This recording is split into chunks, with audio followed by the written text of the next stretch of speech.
to have a talk with my stage manager before we started.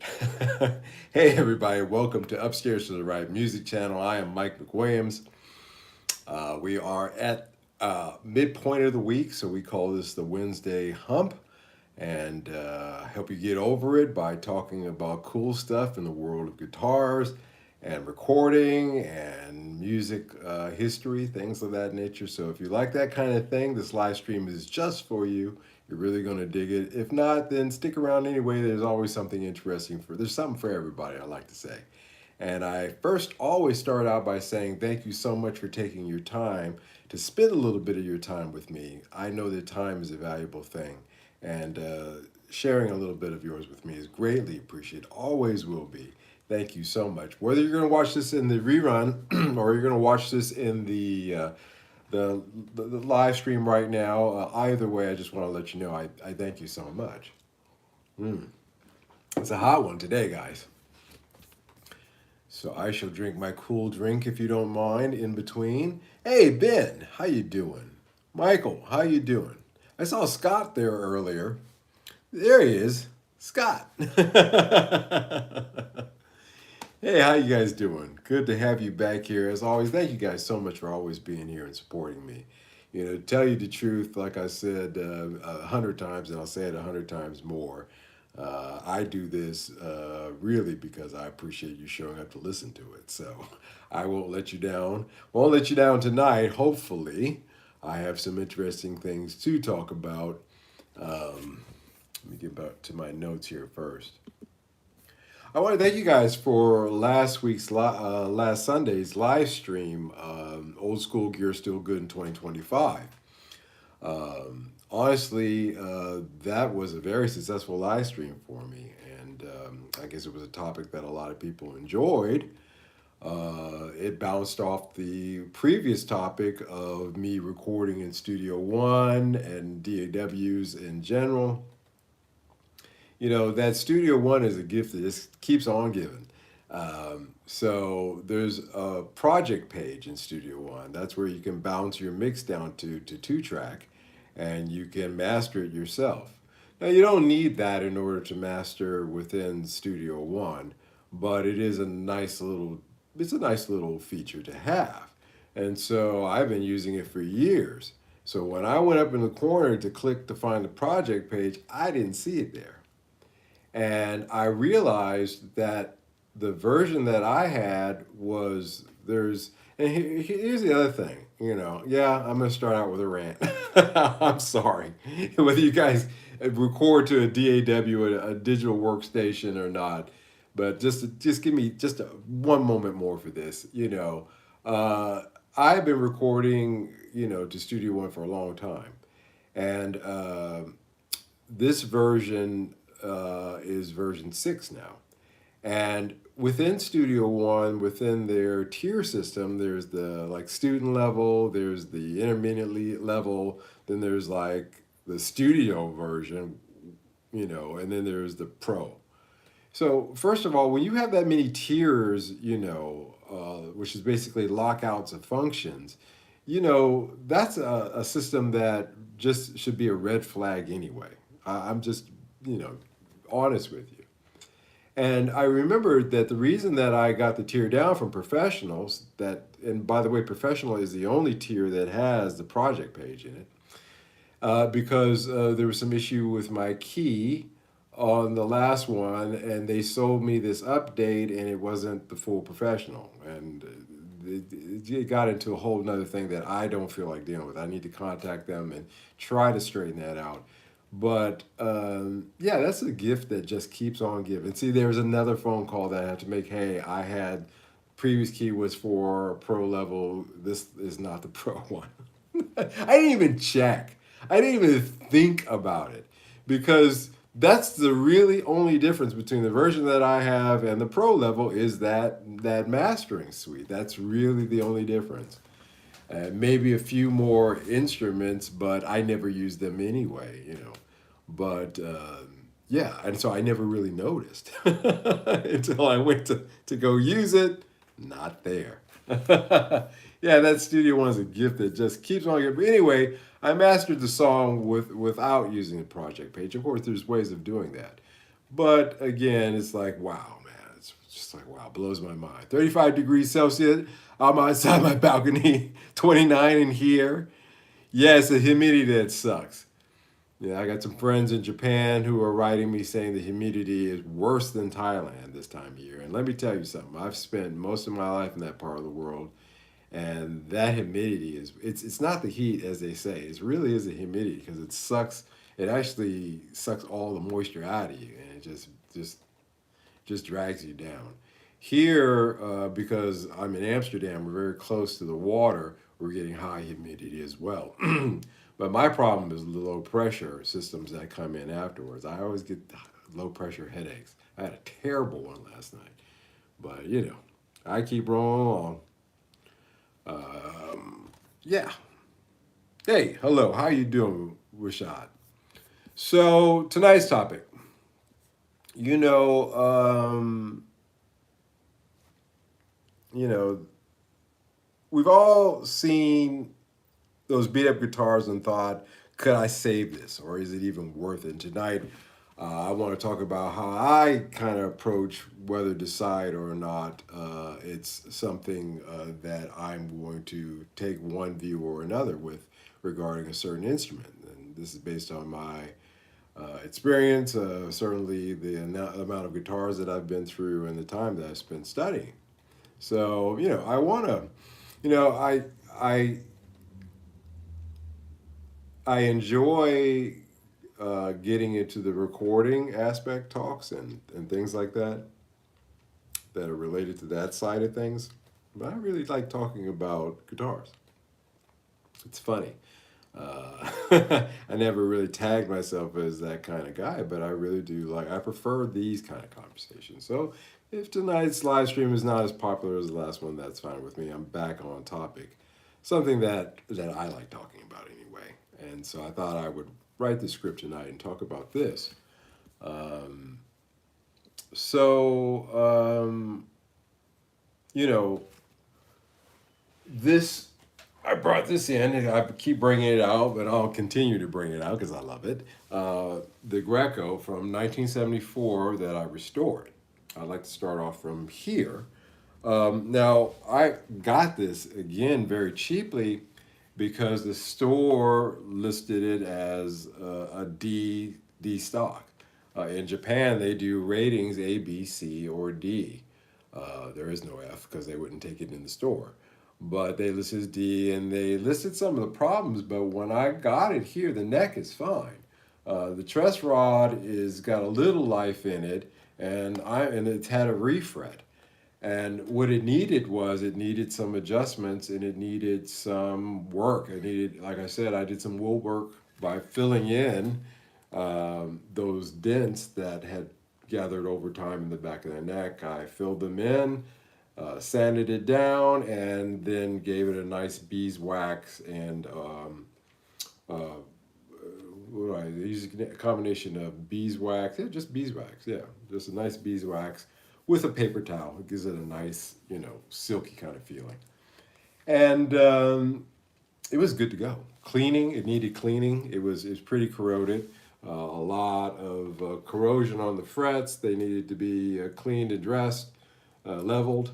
A little bit of rust and corrosion down on the parts, but after there's tricks and things that you can do, and as you can see, after that work, it's golden. It's fine. So much so that I used it on that recording that I played last time, and I love the sound of it so much. It's just a beautiful. So now, don't get me wrong, it still has some issues. I can play it in the neck position, but it still shorts out in the bridge in the middle position. But I ride again, like I said, the neck position a lot anyway, and it was great for doing the rhythm parts and the lead on that song. And so what I looked at it. Why did I decide to buy it when they were listing it as a D? Maybe that's something that would discourage most people. And those are the ones that I take a second look at, actually, because those are the ones that may turn out like gold like this, or or I'm going to talk about another one that was not so much. This is what I consider an easy fix. This was some cleaning, some fret work, a little bit of spit and polish, and it's a super guitar. I'm very glad to have this as my own. The three things that I try to evaluate up front is the structural integrity. So I'm gonna start there. Let me catch up here in the chat. Michael says, I have Studio One Pro. It's a lot to take in. Yeah, it is. But once you get a workflow on you, the beautiful thing about Pro is, and it's no different again, like the version that I don't feel like opening up, but the version that's right below Pro, Studio, they call it. Studio One Studio or something like that. But that project suite. You can set up, the page in the recording page any way that you feel comfortable with, and that's the thing that I like about it. It doesn't lock you into anything. You can really get it to your style. I've seen videos of guys doing demos on it, and I had to look at it and say, what is this guy doing? Just to get an idea of what, because everybody's a little bit different. But I like that. Ben, beeswax, say, I have a couple of necks that could use some kind of treatment. The humidity makes some necks completely unplayable. Yeah. So I have this stuff. This is, and I'm running out of it. As you can see, I'm really down to my last little bit, and that just makes me so sad because this is the best guitar polish wax, finishing wax that I've ever had, and I got it in Japan, and the wax in Japan, and I had to transfer it to that. That's not his original bottle. I had to transfer it to that, but that stuff, when I'm doing my finishing work, it's perfect, and it doesn't make it sticky. Use a paper towel. Paper towel has a little bit of abrasion to it, and when you want to finish it, just really give it a good rubbing down with a little bit of beeswax on paper towel, and you're good. Maybe that didn't look so good, me going like this, by the way. It's not that kind of a TV show, guys. Welcome to Jungle Rashad. Okay. No, I'm not going to say that. No, no, no, no. We don't say things that I don't know what it is. I ain't going to be calling up nothing, huh? We don't play that game. We too smart for that. Hello from Russia. How you doing, WGA? Good to have you. Cheers to you, sir. Welcome, welcome. Yeah, so, structural integrity is the first thing that I look at. And by the way, I remind you, this is all the suck ass way that I have to do it because I'm in Amsterdam and the stuff I'm looking at is in different parts of Japan, all the way from Osaka down to Yokohama. And haven't got anything from Sapporo yet. But anyway, I digress. And I have to go on the sellers. And I look at them. So I look at the structural integrity from the picture. I'm looking for the very first thing is any kind of neck breaks or cracks. So any kind of sign there was any kind of break here. Usually on Strats, I've never seen it. I'm sure it happens. Where the break occurs on Strats, where problem comes down here is at the heel. So you really want to check that heel. There can be actually a crack that occurs here. And that's because of the way that, these multi-piece necks were built. So you have to look out for things like that. Sometimes those can be filled in, however, and repaired. And in the same manner that I would repair the dents. You take a little epoxy. First you take a little bit of you take a razor blade, which I thought I had one here. No, I can't show. I don't have it here. Razor blade. Just nick the area a little bit. Just be very careful. The edge of the razor blade. Put that epoxy in, and then go to town from them, sanding it down and smoothing it out, and then polishing and waxing it. So those things can be fixed. So that's not necessarily, net breaks aren't always the kiss of death, especially on Strats, on Les Pauls. Forget about it. If I even begin to see even the beginning of a crack anywhere on the neck of a Les Paul, I don't want to have anything to do with it because generally there's issues there. So there's that. Truss rod access and warped wood. Now, warped wood, you cannot tell from, I don't care how many photos you look at, until you've got the guitar and you're sighting it down, you can't tell, any warps or anything like of that nature. Sometimes, you can get, banana going, but that's just an adjustment. If you got a truss rod, any play in the truss rod in order to fix that banana. Now, that leads me to the Greco bass that I got in. That thing was a nightmare. As a matter of fact, that was the thing that inspired this discussion tonight, to tell you the truth, in the first place. Because I saw it down at the shop. They got it for sale now. And they worked on it. They got some good guys down there. Fern could have saved, could have done, well, first let me explain. So it had a bad banana. And I don't know how well that truss, I don't know if the truss on it was frozen or not. And access to it is very difficult, because you got to take out the in order to get the truss rod, you have to take the plate off, and then to get to it on that particular bass. And so I did the best that I could with it, but and the seller was completely disguising a lot of crap, and that was one of them. In the pictures, there was no indication that he probably took a picture of the string slack, or an area where it wasn't as the bow wasn't as noticeable, if you know what I mean. But obviously they fixed it because they have it for sale, but it's just incredible. The next thing is hardware and electronics condition. The seller was disguising things on that one as well. The pictures look great. When I got it, my God, that thing was pitted. It had pitting rust, which is difficult to get out. And I had, I worked on that bass for a few hours every day for a week. And then if I put my per hour rate, on that, and then looked at what I sold it for, I'll get to another subject here. Market value per plus rarity. Is it worth the time?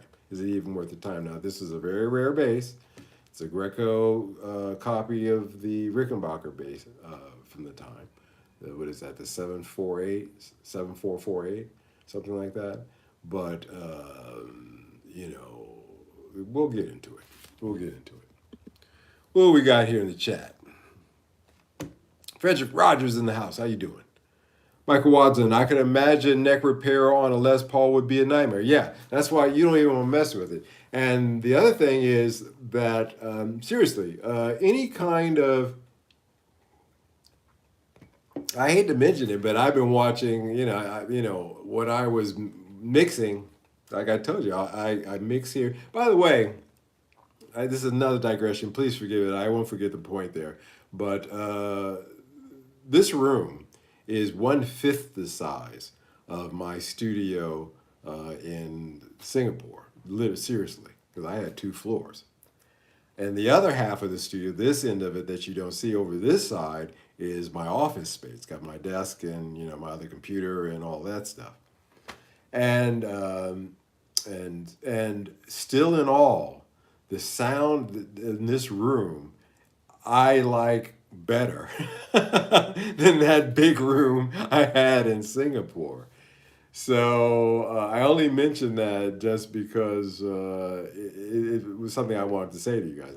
It was a point I wanted to make to you guys, that it's funny that this small room, I mean, you don't need a big room. You don't need. Do I miss the live drums? Yeah, a little bit, but I don't play drums very much anymore.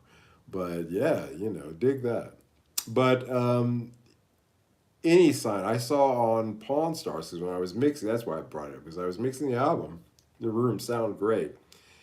And I had Pawn Stars on in the next room, in the living room, and I would, get up and, and just to clear my head, watch a couple of episodes of that. And usually the ones on guitars are the ones that I'm interested in. And this guy brought in a 73, 74 Les Paul that had a neck break, but the neck break repair was the best neck break repair I've ever seen. However, the expert that came in was able to see that because of the paint difference between the headstock and the neck, that there had been a repair there.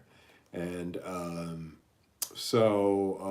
devalued it. That took off at least, I think, in that deal, maybe an extra 500, maybe $600. And that's why you just don't want to deal with it, because it may be a great rare one. I saw an EG 1200. Those are your high end Greco Les Pauls. Really nice ones. I've never had a 1200, and the guy was selling it for, about what you would buy, a 7 or 800 for. And I said, why is that? And of course, because on the back there was a neck break, a headstock break. So yeah, that can really seriously, and those things are going for 2,500. Those things they're getting up there. They're getting $2,500 for those now, seriously. So there's that. A random question: what will humans be humans again? Well, I think that people are people, so why should it be you and I should get along so awfully? Crispy P. Bacon. Hey, new subscriber. Hey, Chris P. Bacon. Good to have you here. Put a little bacon on it. It'll be good. Hey, man, says AZ Beats. Hey, how you doing? A7 Beats. A7 Beats. How you doing, man? Good to have you here. Les, fingerboard delaminating on Les Paul. Yep. Wood glue versus Gorilla Glue. Don't use Gorilla Glue if you're going to have a delaminating issue there. First of all, can you clamp it? And I would go with wood glue, but you're going to have to be prepared for the cleanup and how you apply the glue as well. That's very delicate work. That's something that if you're not prepared to do correctly, and by clean up, I mean, what was the problem with this Greco base? There was an issue there with delamination on the back. I think I showed you guys on that base. And they had used epoxy to hold it, to fill it in, but they didn't clean it up. They didn't sand it down and then, make sure it was smooth and then polish it. Didn't do anything like that. So if you do that, be prepared to also do that kind of work, which means you need you need sandpaper starting from around 400 grit all the way up to around 4,000 grit. I think is a safe range. Yeah. Regular Gorilla Glue or Gorilla Wood Glue, the regular stuff. But now you guys are talking about semantics that I don't know, because that's not something that's really available over here, but I'm familiar with both of those. I use epoxy. I've always used epoxy, and but not the fast drying epoxy, but just a regular super glue, because you can apply it very carefully, and also it's very easy to clean up.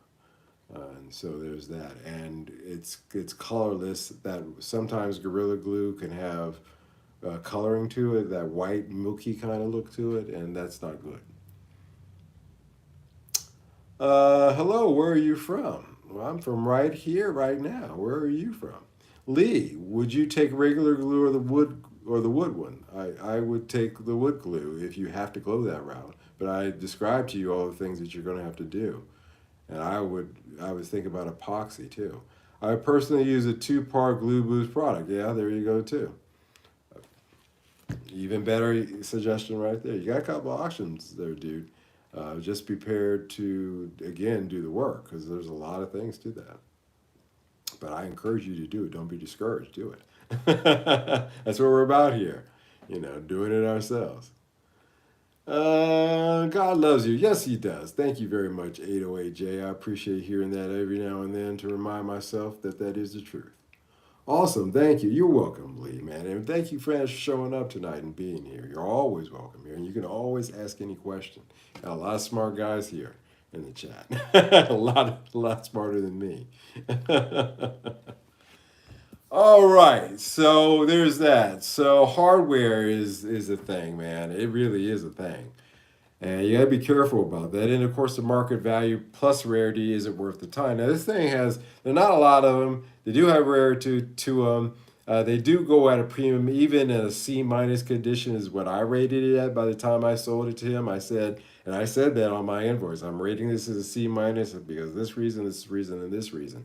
I'm always honest. Guy who sold it to me was not. And the work that I had to put into, the hours of work that I had to do, get it to C minus condition was burnt out on my end. And sometimes the guitar's value after repair is lower than the cost of fixing it, is the point of that.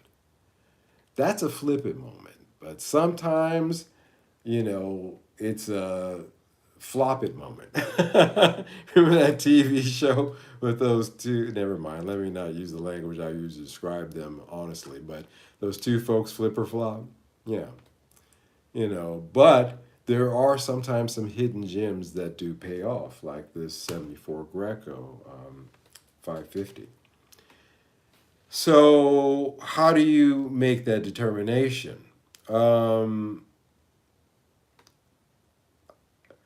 First thing is how you found it and the condition when purchased. What do I mean by that? I mean, if it had rusted hardware, finish cracks, a dodgy headstock repair, it looked like it sat in a garage for a year, all of those things. You see these guys on YouTube with these fake, I repaired this old, Strat and made it brand new. All they did is take it out. You can tell. And even sometimes they'll even swap parts and then swap a new one. It's like, hey, that wasn't, the bridge you had on 5 seconds ago. But they go out and just dip it in, but let the pigs play with it for a minute and bring it in, hose it down. You have to be able to, now that's all that stuff is YouTube, fantasy land. Because it takes hours to really do proper restoration work. And that's even getting into if the neck is any good or not on some of those things. There's a lot of assumptions there, or the pickups. And if the pickups are bad and you want to keep them original, then you'll have to know how to rewire them, rewind them, and you'll have to know what kind of wire they were wound with. And so I call BS on those. However, there are situations out there where you can look at something that looks bad, develop the eye to be able to strip away all the crud and crap and all the blemishes and things like that, and see the hidden gem. See, that's how you find hidden gems. That's the secret. That's really real secret. That's what I do. That's how I found this guitar and how I found quite a few others. Is I'm able to look at something and strip it away. No, I apply this only to guitars, guys. But I'm able to look at the instrument and strip away, all the muck and all the things. And but actually, though, with people as well. Sometimes I can look at folks and strip away all the bad things and see the good. Is there really good there or bad? There is that ability too. But with guitars, you have to develop that ability. You know, and ask yourself: is this a money pit or is this a rescue? Those are the questions you want to ask yourself. Where are we at? Thank you, thank you. Yeah, right back at you, 808J. God bless you too. Says man says hi, welcome. Says, I think you are War Machine. War Machine, isn't that a Marvel character? Leia, oh hi, hey Leia, how you doing, Mr. Stark? Yeah, that's right. Yeah, thank you, Syed. Thank you. That's who I was talking about. I would recommend watching Dave's World of Fun Stuff YouTube. Yeah, I watch him all the time. I love him. He's got that kind of personality. I think he's got to be in New England or something because his accent to me sounds very New Englandish. And I just love it, especially in the wintertime. That's the best time to watch it. I watch it in the winter. I don't know why, but there's just something about that. It's just cozy as hell. And he breaks things down. And I learned a lot from him as well. I learned a lot about Strats and Les Pauls and how to do simple repairs and setups and things like that from Dave. No lie, no exaggeration, and I owe him so much. He's always explaining guitar repair work step by step. There was a TV show called Flipper about a dolphin. Yeah, that TV show, man, is from the 70s. I used to watch Flipper when it came on in real time on Channel 4, NBC. Kid you not. But I'm dating myself. Um, Toronto area, I believe. Oh, okay. Well, either way, there's something about him. His accent, it's New England. Yeah, that makes sense. That would make sense. Yeah, yeah, that would make sense. So he's just a wonderful guy. I love watching his, and like I said, I learn a lot. And there's sometimes when I'm like, wait a minute, didn't I see Dave? And I'll try to go through and find the video that he was talking about certain something. I'm late like usual. No, Benny, you're just on time, man. Fresh blood. Just kidding. How are you doing, man? We're doing well, and I'm doing well. Thank you so much. Flipper rocked. Yeah, man. I used to watch it. Flipper, and what was that one with Sally Fields about her being a nun, the flying nun, and please don't eat the daisies.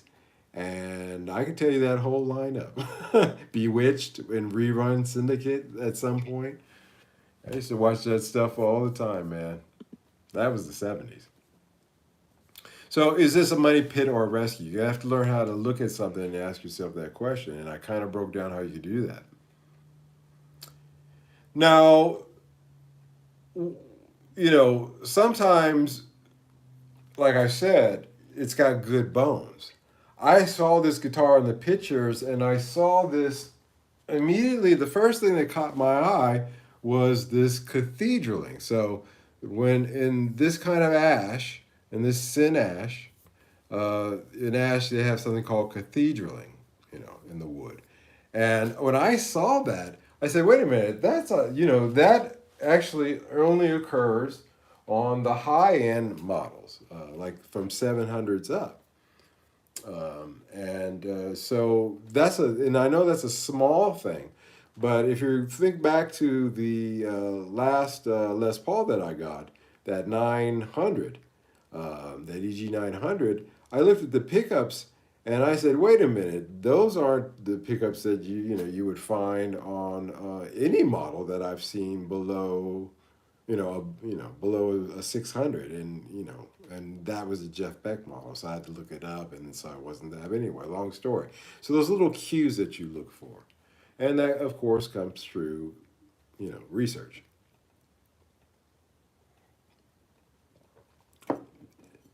The reason I deal in the made in Japan guitars is because, frankly, the quality is there.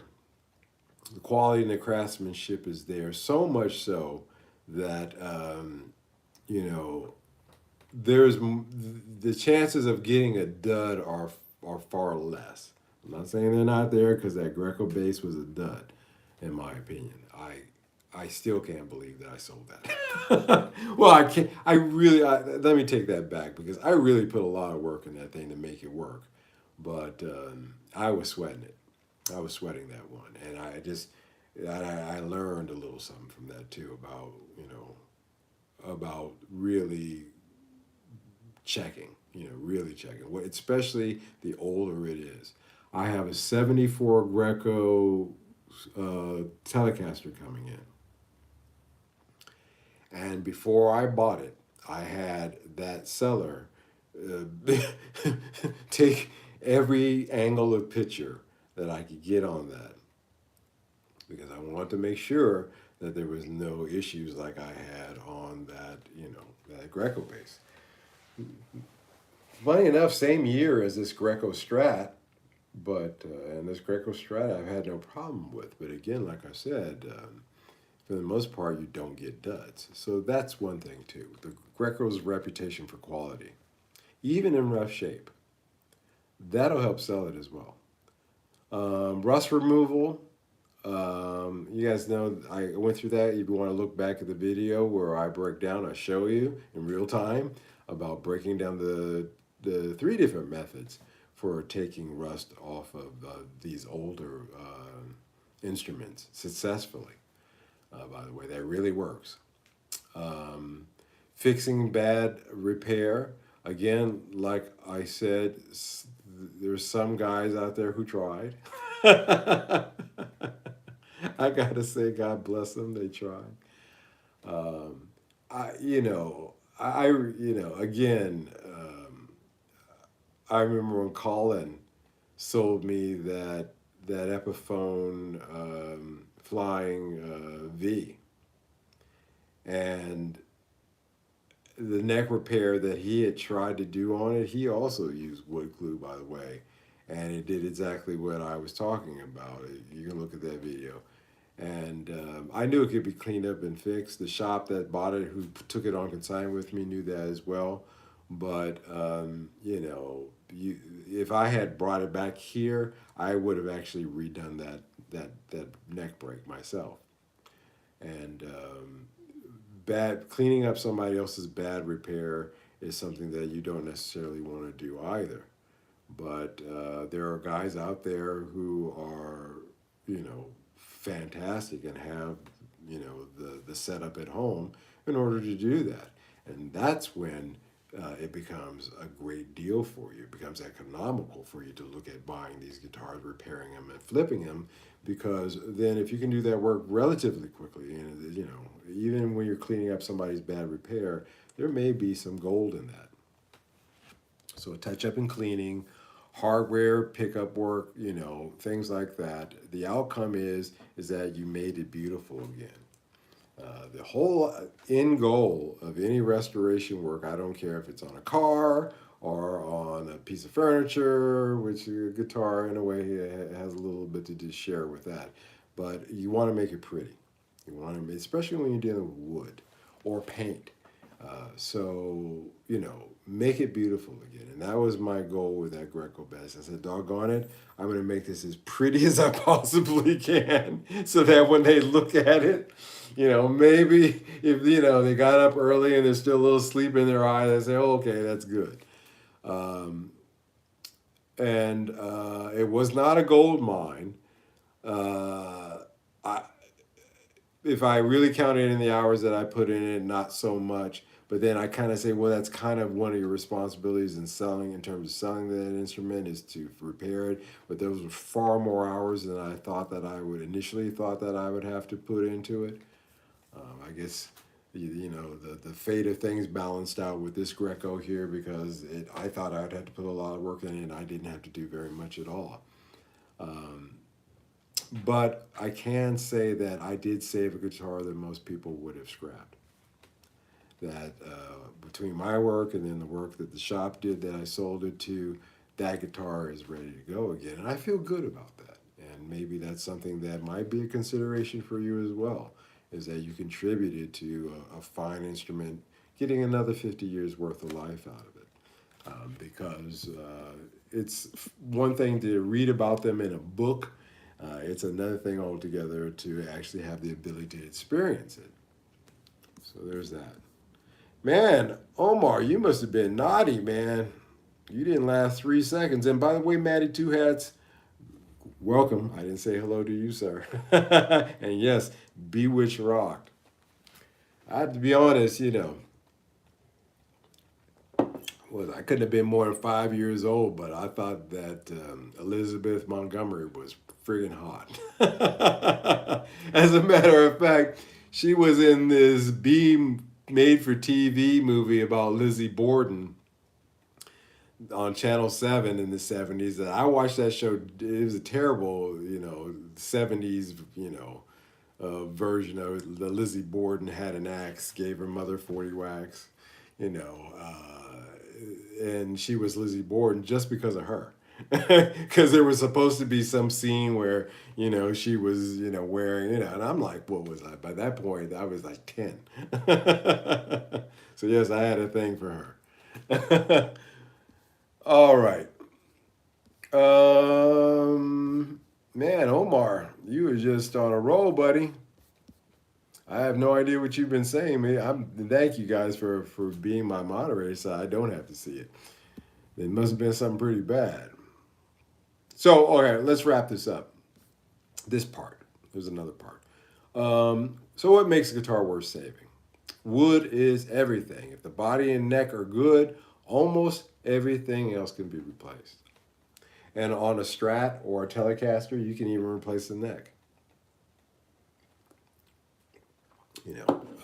With these older Grecos, obviously that's not an option because then it's hard to find just the neck of an older Greco. But with modern things, relatively modern things, you can find replacement necks. You can buy replacement necks. So, but anyway, if both the neck and body are good anyway, like they are in the case of this one over here, then everything else can be replaced. It is not going to be the death of me. I had the knobs, so I had it. The knobs were cracked, but I had 70s Greco, early 70s Greco's knob or mid 70s Greco knobs on this.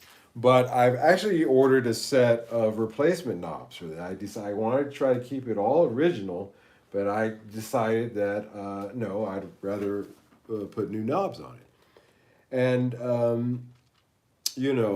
things can be small things like that can be replaced, you know, and so you can keep the old parts, of course, and if you want to put them on later, but functionality in this case over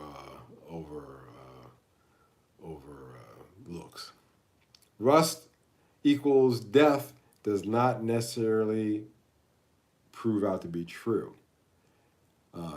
Unless it's got through to the truss rod. If the rust has got through to the truss rod, then it's also it's goodbye.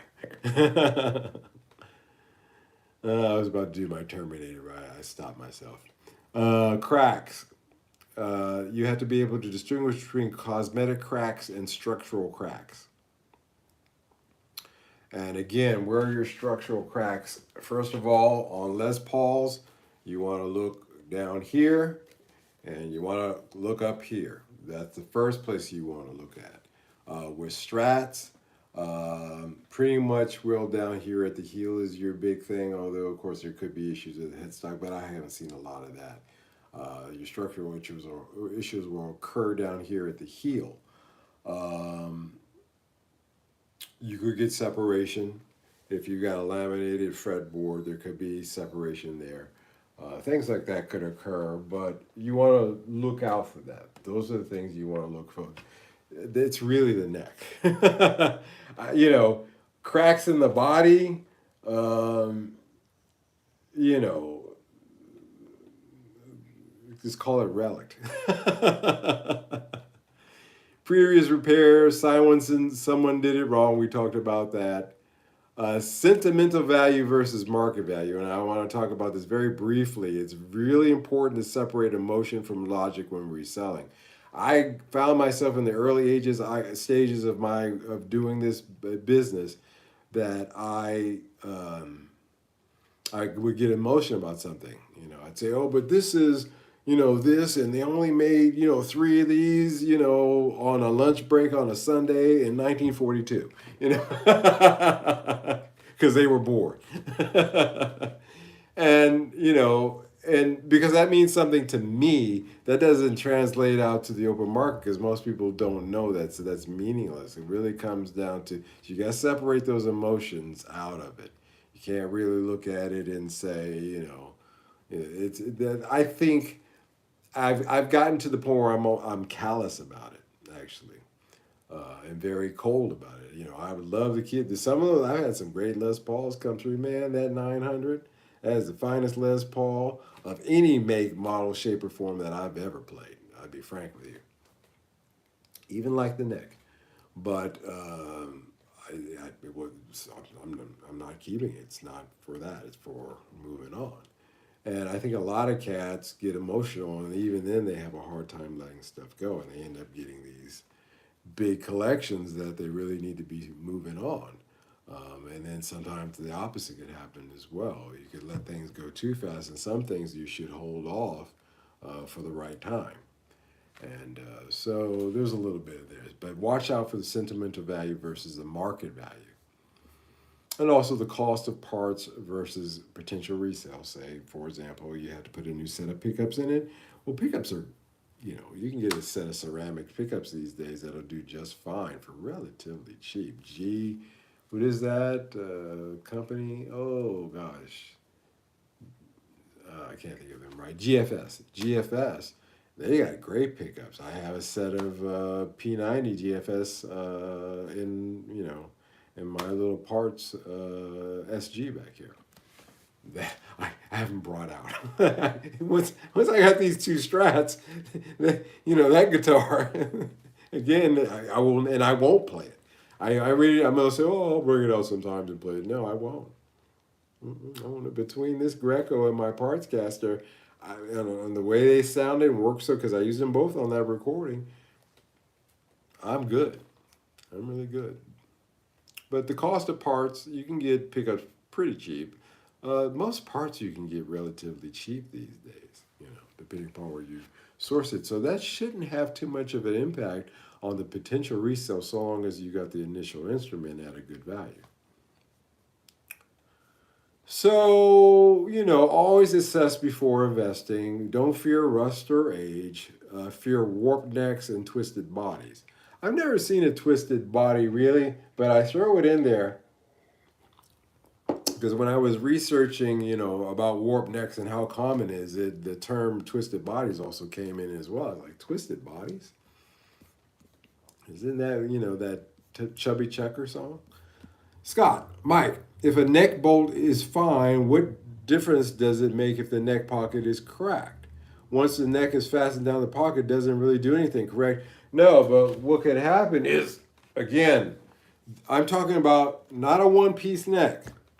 Thank you for making that distinction. I'm talking about these multi-piece necks because it's sometimes it's three pieces joined here. I don't know if you can see that joined here at the seam. So big piece here and pieces, So you'll see that, and you'll see that in Les Pauls as well. But we're talking about with Strats.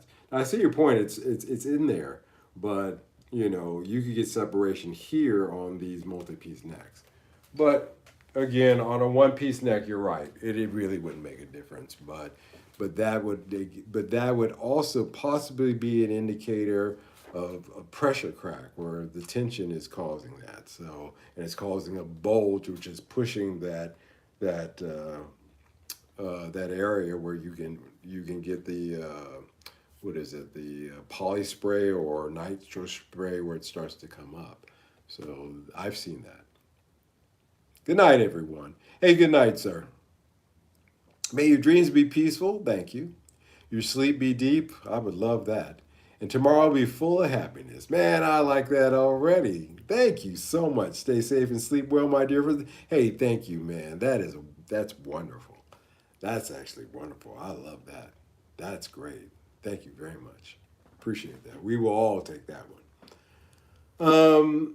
So there's that. I'm just talking about the multi-piece things. You have to watch out for that because you can get separation. You get separation all up and down on it. But with the Japanese ones, I haven't seen it. I have seen it with the American-made ones. Yeah, for sure. So there's that, guys. Where are we at? All right. Did I finish that? Don't fear rust or age. Be realistic about time and profit if you're flipping. Most important tool in guitar's restoration work is your patience. You gotta have patience. That and maybe a good pot of white vinegar for the rust, not for drinking. Patience, guys. I think that's why a lot of the really bad repairs that I've seen are done because they lack the patience in order to do that. It's a step-by-step process. You gotta learn those steps. So patience is the best and most important tool if you decide to do that. And a good workspace. I can't really argue with that either. Yeah, because this is my, recording desk / guitar repair desk / media desk. Oh gosh, but I can't complain. At least I got something. I got at least that much. Now, um, last live stream, we started talking about the Doors. As I said, every live stream for the course of this summer, probably up until the end of August, I will be reading excerpts from a book called Weird Scenes Up in the Canyon, talking about the Laurel Canyon music scene in LA in general at that time. And we got into the Doors last time, and I feel as though we went down a dark place. When I was reviewing the live stream and listening to it again, uh, it gets into what I talk about the danger of rabbit holes. Because can't stop playing music, I've dropped a many of screws. Yeah, man. And I got cats, and if I drop it, either one is gonna pounce on it and start doing the yeah. Anyway, but we went down a rabbit hole. It was kind of a dark thing because Dave McGowan pointed out a couple of simple truths that there's no way in God's green heaven at that time that the members of the Doors performed the music that ended up on the albums. Now, certainly, we established that without question, it's Jim's voice. We are in the dark as to whether or not it is completely his lyrics. I certainly think that he co-wrote them upon listening to the music and doing a little, getting into a little bit since that I had that discussion because it kind of disturbed me. I've come to the conclusion that he co-wrote that, but somebody did the arrangements to turn them into songs. He might have had poetry, but somebody took that poetry and said, "Okay, we're going to take this and we're going to put this here. We're going to make this, and let's write a chorus for this, kind of thing." And somebody else played the music, and that's just a fact. And it shouldn't disappoint anybody to hear that as a fact, because the truth of the matter is that we still have the recordings. It was still Jim's voice, whether he cared to be there or not. As it turns out, he didn't. But we still have that, and it's groovy music, and it's groovy. And so, because we went down that dark rabbit hole. Rabbit holes are terrible, guys. I go down them quite often because I want to learn about something, but it's getting to this point where it's actually having a negative impact on my thinking in some regards because I see it's really I hate. I'll pay $1 every time I do a Star Wars mention, but I feel like Saul Guerrera, and he by the end he started out as a rebel who was fighting against the separatists, and then the Empire came in and he's fighting against them. But eventually, as he got deeper and deeper into it, it warped his mind where he just saw deception and lies everywhere. And as a character, as a fictional character, I could look at that and I could kind of relate to it in a way. Because if you start looking into this stuff and reading into it and seeing them peeling, it's like Frank Zappa, alumni of Laurel Canyon, said once. He said, "Well, someday they're going to pull up the stage props and you're going to see the brick wall behind the illusion," to paraphrase him. And I do believe that he knew exactly what he was talking about when he said that. And also in last discussion regarding the discussion regarding David Cosby, and him pointing out that a lot of the front people are manufactured, he was discussing the front people, the Monkees, or as it turns out, the Doors. But he wasn't knocking the back people. And to turn this conversation back to a positive note tonight, because it was a little dark last time, I want to talk about the backing people. So I want to walk away from the book. We're gonna keep in the book. We're gonna put a pause in the book, but we're going to make an explanation of something a little bit deeper that's in that book, and turn this into a positive conversation. Let me catch up here. It's definitely possible to find affordable quality hardware for less than what the expensive brand names charge. GFS is one place. One brand name that's affordable though would be Godo. Yeah, Godo, great. Yeah, yeah. These are Godo parts. These the parts on this guitar are Godo parts from the '70s. So yeah, you know. Godo has a cheaper tremolo springs than Harley Benn at Toma. Yeah, and it's good quality. I would go the Godo route 100 times out of 100. So I agree. Um, let's talk about Carol Kane. So what? I swallowed that one wrong. One moment. Okay, let's talk about Carol Kane.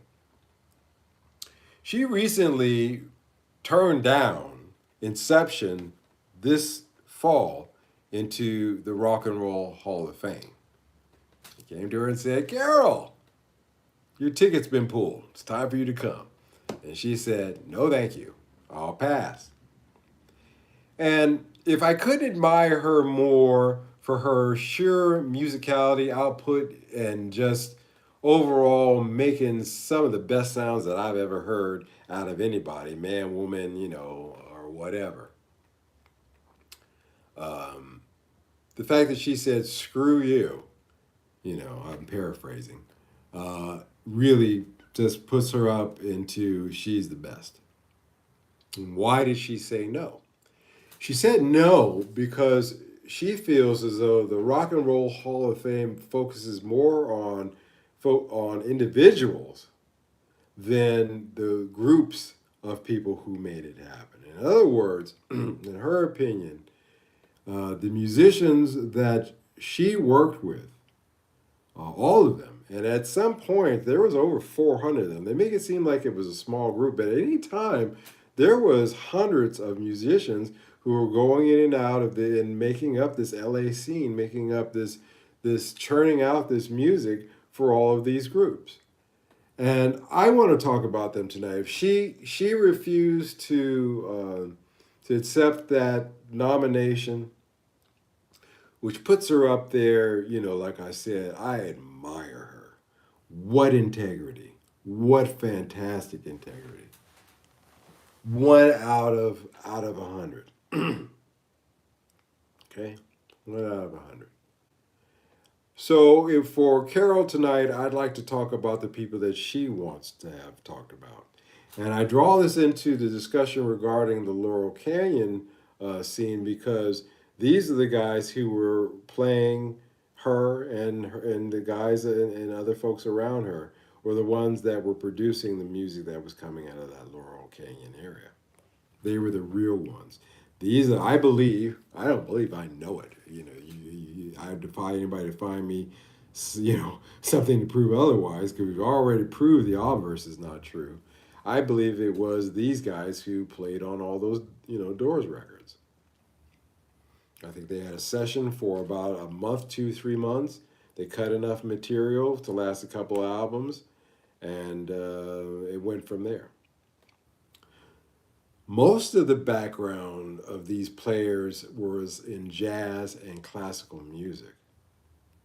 So they certainly had a higher understanding of music that they were applying to pop, which is supposed to be a simplistic form of music, like, well, classical is here, jazz is here, sometimes here, but pop is, never up there. But certainly Brian Wilson proved that wrong, and a lot of other people as well. But some people refer to them as the Wrecking Crew. I recently heard Carol Kane say that she objects to that name. She says we're not wrecking anything. She says that we never called ourselves that. That came later in the '90s. Somebody made that up. She said they used to call themselves the Click or the First Call Gang. But I'll say these folks. These folks when I describe them. Now, most of these folks, really were of serious musical background. And it really coalesced into a unit in the early 60s as the de facto house band for Phil Spector and his Wall of Sound. Phil Spector died in disgrace because I told you that all those folks were nuts. If you want to understand what I mean by nuts, Phil Spector is Exhibit A. And as a matter of fact, I can't even say he would be Exhibit A. It's sad he decided to say he's Exhibit B because there are far worse examples. But anyway, it'll give you an idea. But these guys really coalesced as a unit with Phil Spector, and they made some great music. You know. Again, the spirit of art, or the gift of creativity, is independent of the person it attaches itself to. Fortunately, unfortunately, you like them both to be great, but sometimes they're not. They became the most requested session musicians in Los Angeles, playing behind artists such as Jan and Dean, Sonny and Cher, the Mamas and the Papas. We talked about that. The Fifth Dimension, Frank Sinatra, Nancy Sinatra, the Byrds, Bob Dylan's Mr. Tambourine Man. Excuse me, it's getting late. The first two albums by the Monkees, the Beach Boys' Pet Sounds album, and I'm going to throw in here because it's not listed, but certainly without any question, the Doors album, for all the Doors albums. The Doors albums there were. The Wrecking Crew's contribution, because it doesn't make sense to that all of these people that were in that Laurel Canyon scene were using the Wrecking Crew, as I just read you just now. We're not in the book. This is outside of the book. This is just a bibliography of that group. But all the other Laurel Canyon bands were using these guys. Okay? Just making that point, guys. I hate to drive that point home, but I just, for anybody out there who's like, no. No. Sesame musicians are the hidden secret behind all of your heroes. Yeah. And that's what I want to talk about. Carol wants to, and that's her point. She wants to celebrate that. And I'm gonna. That's why I said, this is a good point in the book to put a pause and to talk about in a little bit more detail about who really was playing on these albums. And they are the heroes of a lot of our music, And Carol wants them to be recognized as such, as a group, not just her. Why are they going to single her out when you had keyboardist Leon Russell, guitarist Glenn Campbell, who both became their own solo acts? Leon Russell, he died, I think about 7-8 years ago. But in any case, Glenn Campbell, these guys.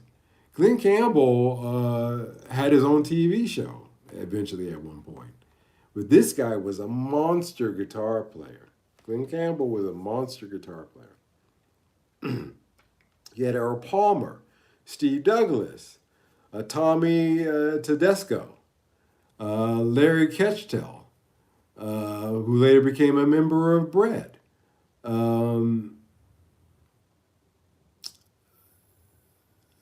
Now this group called the Wrecking Crew was inducted into the Musicians Hall of Fame and Museum in 2007. However, again, there's some controversy regarding, again, that title, the Wrecking Crew, and how Carol Kane, who doesn't want to have anything to do with it, feels, and you can't really have that without her, So there's that.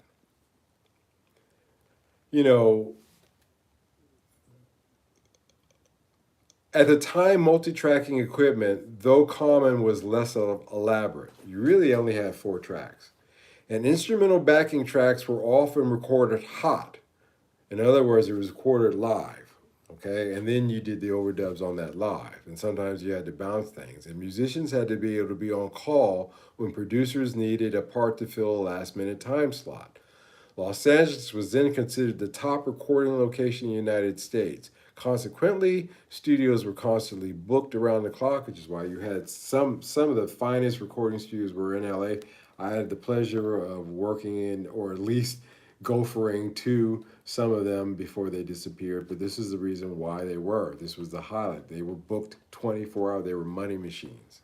In this environment, uh, LA producers and record executives had little patience for needless expense and wasted time dependent on the service and reliability of standby musicians who could be counted on to record out a variety of styles with minimum practice or takes and deliver the hits on short order. You had to be able to sit down. They maybe gave you a few minutes to go through the chart. Maybe there wasn't a chart. They gave you, you go through it, you pick through it, and then it was go time. And this made them to be just what they are, just that Jimmy Page and John Paul Jones, as I pointed out, were themselves of that ilk. You know, they were the go-to musicians. They have formal backgrounds, like I said, in jazz or classical music, and they were exceptional at sight reading. They could do TV theme songs, film scores, advertising jingles, pop music, everything from the Monkees to Bing Cosby. They worked everywhere, and so there's that. Now, again, uh, these folks were the apex of the recording scene.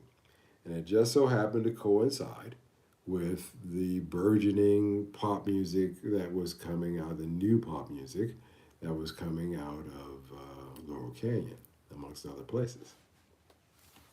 And so when you listen to those records, when you listen to Pet Sounds, understand that these are a lot of session musicians over the course of a year or so, which for that kind of recording, as I just read you, the producers and the executives, they didn't have a lot of patience, and they gave Brian Wilson a lot of rope, and it's a good thing they did because it paid off. I doubt that a modern record company would allow something like that to happen, which is to the detriment of music now because it's not at its apex now. We've fallen far from that, and some of these guys weren't just Carol Kane. She didn't just play bass; she played guitar as well. So so there's that. I just wanted to talk about them tonight, guys, because we got into again, like I said, the rabbit hole of the fact that the Doors weren't really, they were manufactured completely, completely. But they were selected for certain elements of things that the abilities that they kind of had. But the music is great. I can enjoy a Doors album, even knowing that, just as much as I can enjoy a Beach Boys album, because I know that the same great folks were playing on these albums, and so therefore it doesn't take anything away from them. I think I was a little harsh, Scott, in my. You asked that question to me last live stream. You asked me if I thought that that took away, and I thought I listened back to my reply, and I think I was a little bit too flippant, and so I apologize if I came across that way, but I sincerely want to say that I not at all because I know these guys were playing on it. Carol Kane was on it, and I love her. I do. I admire my admiration for her is shot through the roof. She's a woman of principle, and she's a badass musician. What more could you want? So there's that, guys. Session players are the norm, not the exception. Yeah, but what did I miss something here? Wow, there's a lot of stuff I missed. Sorry, guys. Excellent doc about backing musicians. I'm gonna take a look at that, Scott. Don't forget the Beatles. No, with the Beatles, all four of them played. However, they brought in session musicians. Certainly, a day in a life, that you can see how that was set up. Again, I want you guys to go take a look at that. That day in a life video, by the way, is very revealing. By the way, when it ties into rabbit holes and this Laurel Canyon scene, watch the day in the life video from the '60s with the Beatles and look and see who is there. You would be really surprised, and then keep those people in mind when I start talking about Laurel Canyon, and you'll start to see that connection too. Anyway, who replayed the intro to Sweet Child of Mine? According to rumors, not Slash.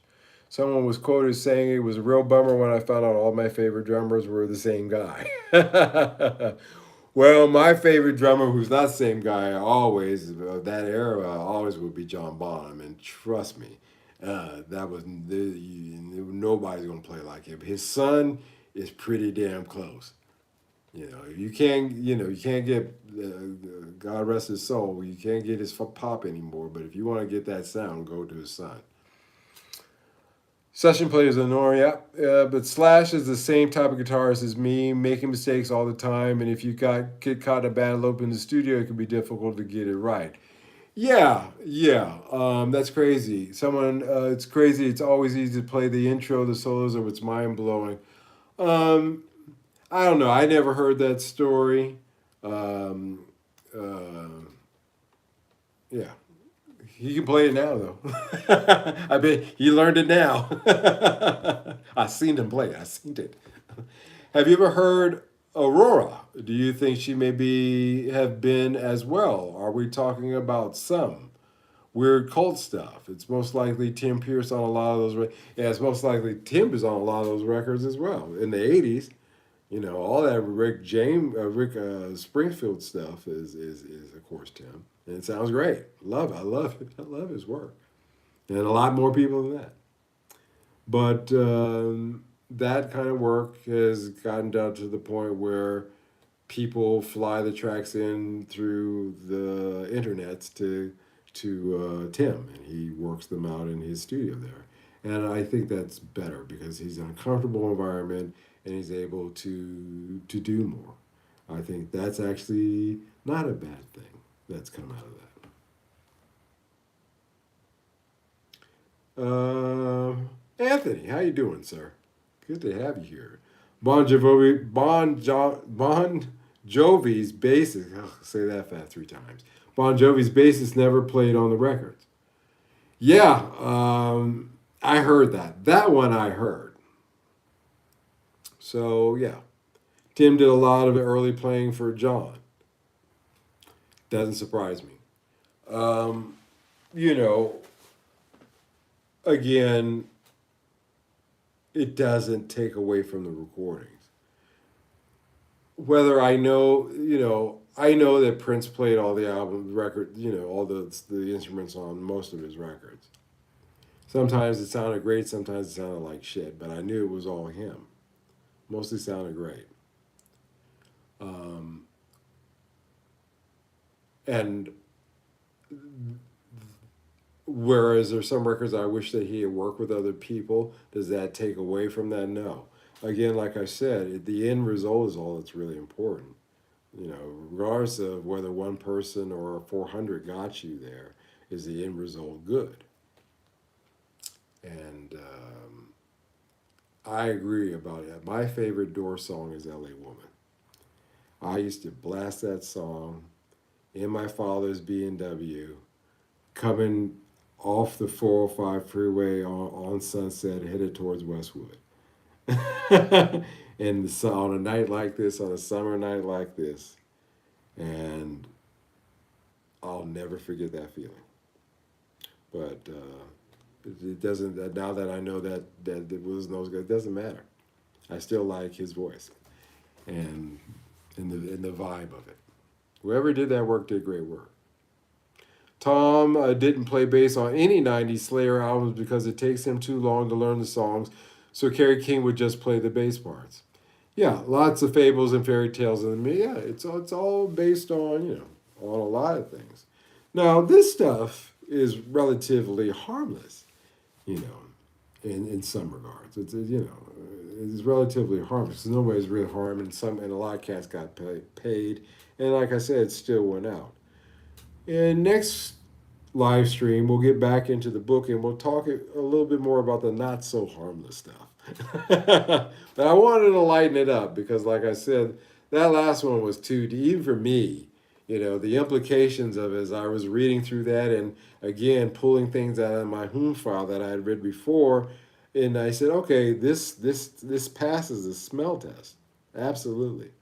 And then what I just read you right now from this wrecking crew or the clique or the first call guys, whatever you want to call them, really back that up because there's just no way.